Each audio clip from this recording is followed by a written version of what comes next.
Hello everyone, it's Matt here, and this is going to be a bit of a discussion about all the news with Overwatch. So obviously it is the 2nd of November, just had to check there, and obviously the Halloween event is now finished, and there's quite a lot of stuff to go through. So the first thing is the new news. So we have a new competitive mode, which is 4v4. It's not deathmatch, but it is competitive 4v4. So essentially, once you die, you respawn. Roughly near all existing team on one of the spawn points, and it seems to include all the 3v3 maps or 1v1 maps, plus the special ones, so like Castillo, and I can't remember what the other ones are. Watchpoint Gibraltar is included on a few of the bits and pieces, so it's those sort of maps. And I've almost made platinum on it, but the trouble is I keep getting certain teams which don't quite work properly, and then that'll knock me down. Then I'll get some good matches, and then I'll get another one that'll just knock me back down again. And if you lose a match, you lose points more than if you win a match. So it's just a bit sort of, if you lose a match, you actually lose more than you earn if you win the next one, and it's just like, so close, but yeah, so far. And honestly, the next season has started up as well for regular competitive matches. So I've yet to play any placement matches. I've been busy playing Cuisine Royale and doing other bits and pieces. So hopefully, over the next few weeks, I'll start doing that. Got other stuff on the go at the moment. And BlizzCon stuff. BlizzCon's officially started today. We've already had quite a lot of interesting stuff from two aspects: the actual animated shorts and Lego. So animated shorts, we've finally had the McCree animated short, which really sort of sets the tone and kind of links McCree in with the whole recall business. So I can't give away too many spoilers, because obviously some people may not have watched the short yet. So I'm going to say, if you've not watched the short, do feel free to skip effectively a good portion of the next bit of the video, because obviously I'm going to talk about short.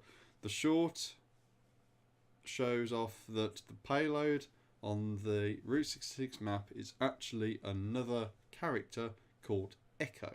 Now, Echo has been suggested by Jeff that it's actually going to be she's actually going to be Hero 30, or possibly a hero at a later date. So it might not be 30, might be 31, 32, possibly 33, depending on how much work they have to do on her. So she exists. She's probably in playtesting, and obviously her real character model exists because it was in the animated short. And they've sort of said before, when they've been doing animated shorts, that a lot of the time they use the in-game model, but maybe with higher res textures, maybe bumping up some of the smoothness, and doing all the custom animations, obviously. As you know, it just cranks it up a little bit more than what you'd get in game. The short also revealed as after Echo, obviously, two other characters, or new characters. The new hero 29, who's Ash, who's actually the leader of the Deadlock gang, who is the reason McCree's actually missing an arm, because Ash, the backstory of Ash is that her parents were sort of like CEO and politicians, sort of like trainers who'd sort of go out and show them how to present themselves and do other sorts of bits and pieces. So they were in quite high paid jobs, but they weren't able to take care of Ash. So they got their butler to take care of her, and he's Bob. So Bob is actually an acronym. It's BOB, and it's actually Big Omnic Butler, so that's why it's called Bob. And in the McCree short, Ash actually sort of said something about, untie me from the payload now, otherwise I'm going to get Bob to rip off your other arm. So that's why McCree's actually missing part of his arm. Bob ripped it off. So that's a nice short. And Ash looks like she's going to be a great character to the counters for Farah.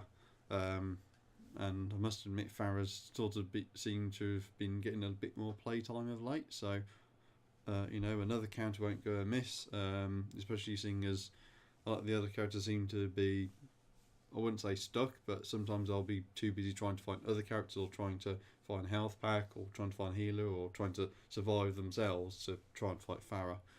So it's nice to get another one into the mix that was able to do that. And Lego Overwatch. So Lego Overwatch is here at long last. The images leaked over a week ago, so I'm actually going to delete the album from Facebook now, because obviously they're going to be up in on Brickset and all the other places anyway. So there's no point housing them anymore. And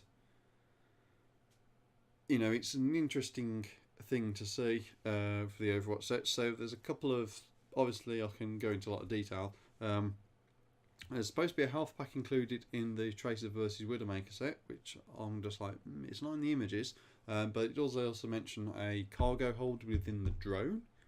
So it might be that it's actually stored in the drone and then just not mentioned in the images or shown in the images, because it might not have been ready when those images were done. Excuse me, or it could be that they did, because there's no physical bit of the map like Hanamura to put it on, they sort of left it in the drone and that's been it. The drone, it's quite interesting, the drone also has that little disc underneath it for the drone charging point, which I was a bit sort of like, it looked photoshopped in some of the previous images that were leaked like last week, but it's really nice to see that's included. So it's a nice little stand. It will help the drone actually stay up. It could be, of course, not necessarily, that you need to have the drone always on the plate, with the exception of when it's on the rocket in the Watchpoint Gibraltar set. But it's an interesting to see. And the Watchpoint Gibraltar set, I might as well talk to it because I've talked about the sort of like the Widowmaker vs Tracer set. Is quite a nice set in and of itself. It's nice to see the sort of high-res character art, and we do have Mercy's blaster. There's a current suspicion on the Discord I'm on that it will just use the new gun piece with maybe a couple of extra bits. We don't really know. Her blaster's really small, so it's yet to be seen. Oh, excuse me. And there's a few other bits and pieces as well, which can make for interesting news and that sort of stuff. Obviously, we've got the other sets like Dorado, which is pretty much just as the images leaked last week showed. And there's a few other sets as well. The biggest sort of negative about the sets so far, as far as I'm concerned, is the guns aren't all that accurate, but again, it's sort of a thing of moulding versus gun versus reusability. So I'm just a bit okay. The aftermarket will probably provide something which I can use anyway, or might even be able to use some of the sci-fi stuff that like maybe Brick Arms do to replace some of those. I'm certainly going to replace Tracer's one with Star-Lord's blasters, and in actual fact, I actually have Lego City Tracer here. So this is Tracer built from Lego City parts. So she's got City Arctic torso, City Arctic legs, City Arctic face, and then Kai from Ninjago's hair, and then Star-Lord's blasters. So it's effectively City for most of the part, and then superheroes, and Ninjago, and there's your character. So that is an interesting one. So I'll put that back. The other sets, the biggest sort of gripe across sort of for the range is really the guns, and then the builds for Diva's mech and Reinhardt. Now obviously there is going to be the issue of these are store sets, they can't be too fiddly because of the age brackets, So you kind of have to go, yeah, it's compromise. Diva's mech, I don't care so much because obviously you've got to try and fit the figure in there. It's been shrunk compared to what the promotional art shows off, and like the original promotional art, and some of the character art depicts the mech as being a bit bigger. And obviously it has been shrunk a bit to actually fit into the game world. So I'm just like, that's reasonable. Some of the bits are not really produced in some colours as well anymore. So like that fan one uses a lot of specific parts, which is just like uses not necessarily unofficial techniques. I mean, you can, they are capable of doing that, and Lego have used some of the stuff in there before. But some of the way it's done, it's very fragile, and it doesn't suit up to their play standards. That's why they've used certain elements like that. And like some of the stuff, like the way you can do the legs as well, because I think there's only 2 points of